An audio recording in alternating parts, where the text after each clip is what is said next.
हरियाणा के उप मुख्यमंत्री दुष्यंत चौटाला ने संविधान निर्माता डॉक्टर भीमराव अंबेडकर को नमन करते हुए बड़ौली गांव में उनकी प्रतिमा को लोकार्पित किया। साथ ही उन्होंने प्रतिमा के साथ रिक्त भूमि में डिजिटल लाइब्रेरी बनाने की भी घोषणा की, जिसके लिए उन्होंने शीघ्रातिशीघ्र पंचायत से प्रस्ताव प्रेषित करने को कहा।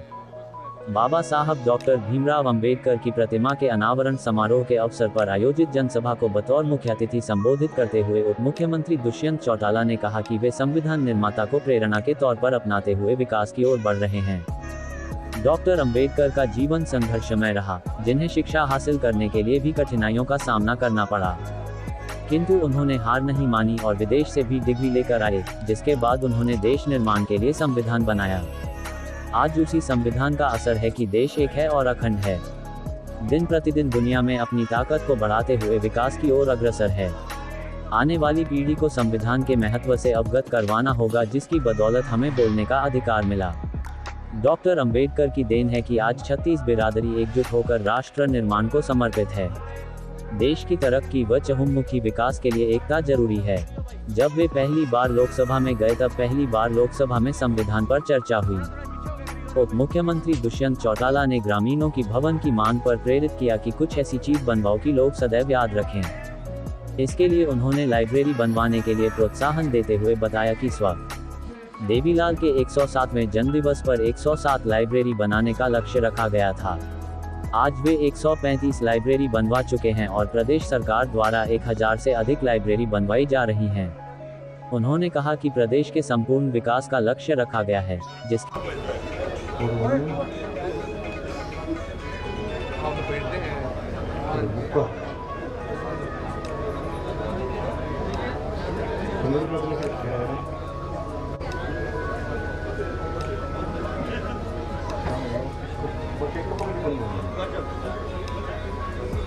जोरदार तालियां बजा करके जोरदार तालियां।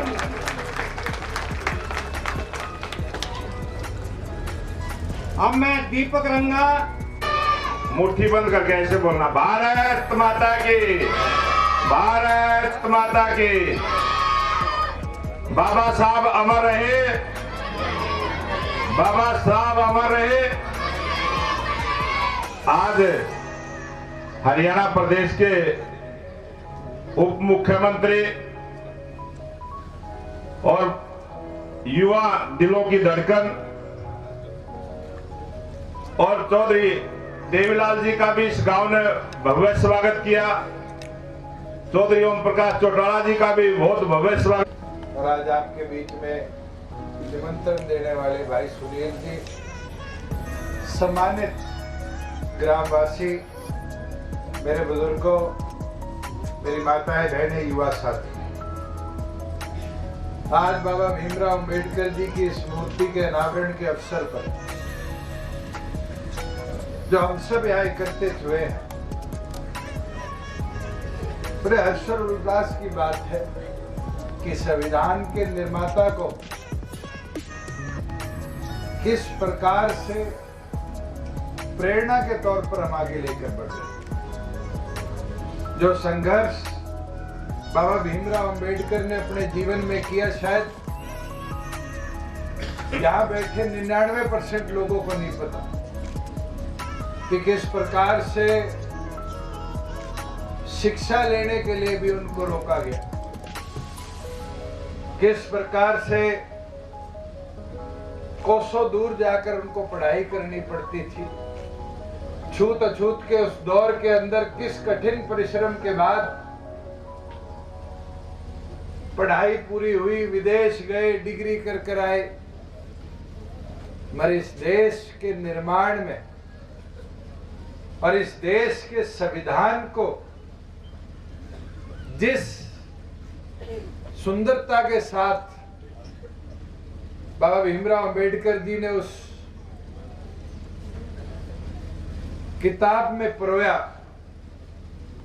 आज उसका असर है, नतीजा है कि हमारा देश अखंड है, एक है और दिन प्रतिदिन दुनिया भर के अंदर अपनी ताकत को दर्शाने का काम कर रहा है। साथियों, ये अगली पीढ़ी को बताना बहुत जरूरी है कि संविधान ने हमें क्या क्या ताकतें दी। आज बोलने का अधिकार दिया, पढ़ने का अधिकार दिया। अगर संविधान ना होता और वही दौर आजादी से पहले वाला होता तो शायद ये परिस्थिति ना होती कि 36 बिरादरी इकट्ठी बैठकर एक प्रांगण में भी एक दूसरे से चर्चा करें। मरिया उनका संकल्प था कि उनने देश के प्रत्येक नेता को यह समझाया कि देश की प्रगति तरक्की जब ही होगी जब हम एक होकर आगे बढ़ेंगे। और आज दुनिया भर के अंदर खेल हो, साइंस हो, मिलिट्री हो, उद्योग हो, आज हिंदुस्तान का लोहा अपने आप में गिना जाता है। और मेरे लिए तो सौभाग्य की बात है कि अनेक अवसर पर जब मैं सांसद बन के पार्लियामेंट में गया था तो पहली बार पार्लियामेंट के अंदर संविधान दिवस बनाया गया। 2 दिन की चर्चा हुई, उससे पहले कोई संविधान की चर्चा नहीं पार्लियामेंट में करता। ये तो हमारा सौभाग्य है कि कब बाबा भीमराव अंबेडकर जी ने संविधान लिखा और कब 1991-90 के अंदर चौधरी देवीलाल जी इस देश के उप प्रधानमंत्री बने तो बाबा भीमराव अंबेडकर जी को भारत रत्न से उन्हें सम्मानित करने का काम किया मरणोपरांत। साथियों, अनेक चीज और मैं तो चाहूंगा ये प्रांगण के आसपास आपके जगह खाली पड़ी, सारे कह रहे हैं कि भवन बना दो, कम्युनिटी सेंटर बना दो। आज के दिन बारात आती है चली जाती है, ये भवन खाली रहते। अगर बनवाना है तो कुछ ऐसा बनवाओ जो आगे वाली पीढ़ियों को आपको उसका लाभ मिले।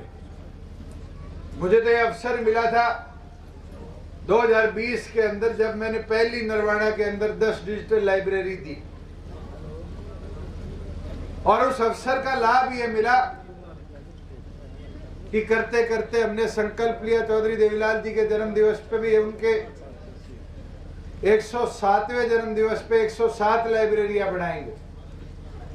और आज खुशी के साथ कह सकता हूँ 135 लाइब्रेरियां तो मैंने डिस्क्रिशन से बनाई और 1000 से ऊपर लाइब्रेरी आज हरियाणा सरकार प्रदेश के अलग अलग गांव में बनाने का काम कर रही।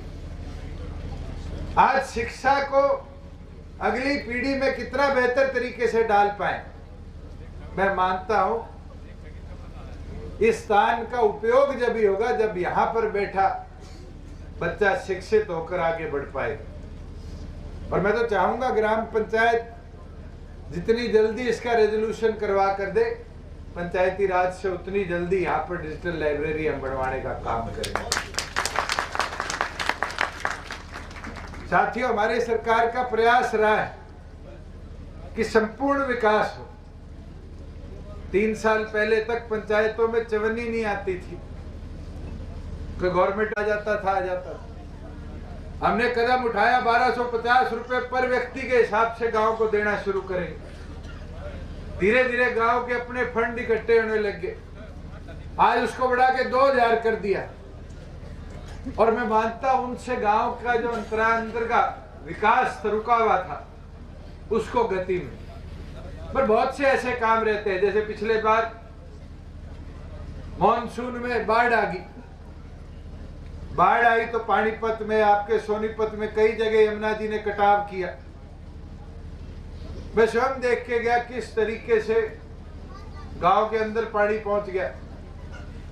पर इस बार हमने उसमें बदलाव किया।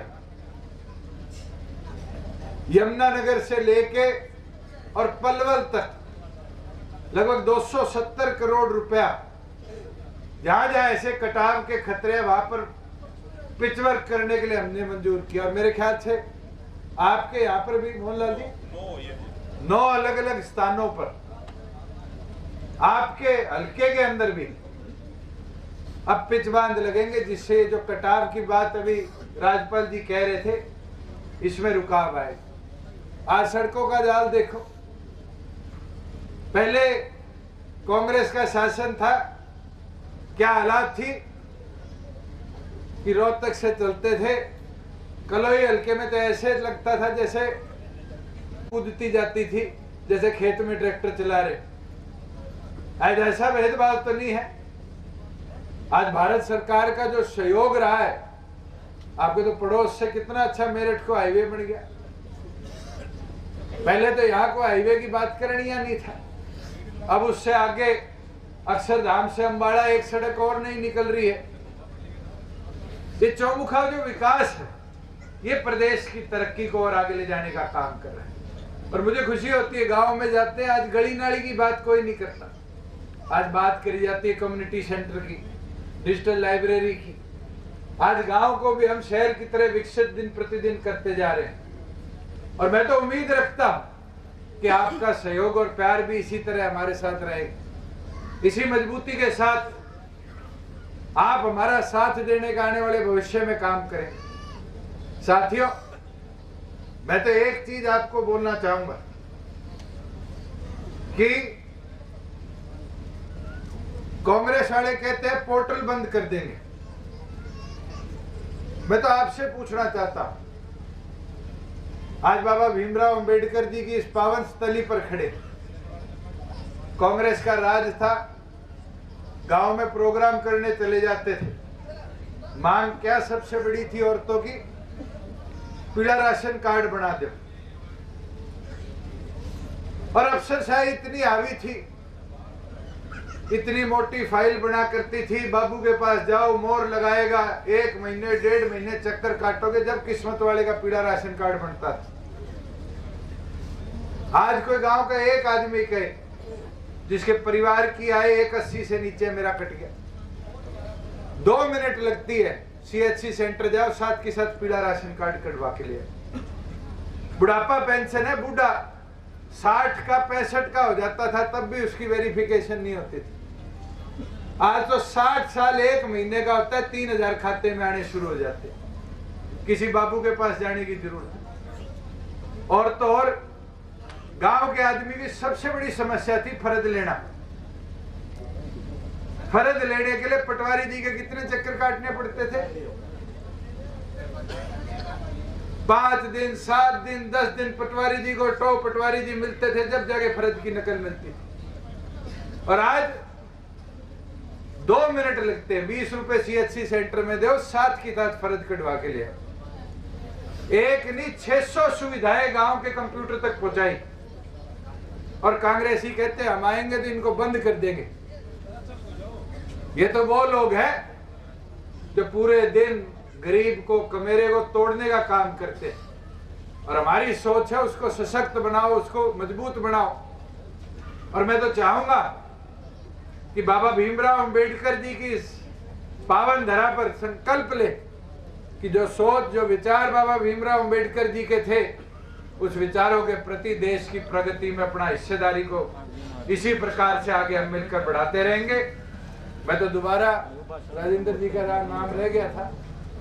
सारे साथी जो आज यहाँ पर आए हुए, मैं उनका सबका आभार प्रकट करता हूं। और मैं सुनील की जिम्मेवारी लगाऊंगा कि जल्द से जल्द इसका हरिओम आपकी ड्यूटी है, CEO को कह के 1 हफ्ते में इसका लाइब्रेरी का, डिजिटल लाइब्रेरी का, इस जगह का एस्टिमेट बनवा के आप भिजवाओगे।